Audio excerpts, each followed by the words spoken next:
Okay, these are the seedlings that I planted about 2 weeks ago. Um, they're just here in my little greenhouse getting some warmth. And they're a little bit leggy.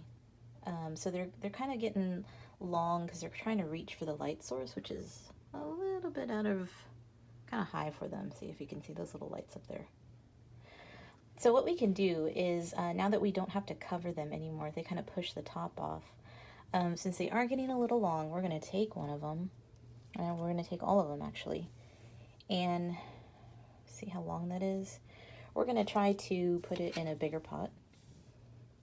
We're just going to put it down in there. And then we're just going to cover it with dirt.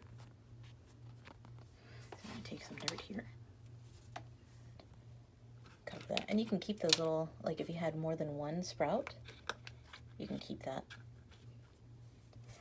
Take a little more dirt and get it kind of stable. And so these, I think, are cucumbers. So they're going to get a little bit long. So I'm not too worried about the cucumbers. But if you have something really long, like a tomato that's really long, or an herb that you planted that's really long, definitely take the time to put dirt around the stem of it and try to get it to stand up, right? Just kind of stabilize it more. All right, here we go. Okay, and so that's what we're going to do with the rest of our seedlings. Right now, it's probably a really pretty day, and generally we've had good weather that you can take them outside.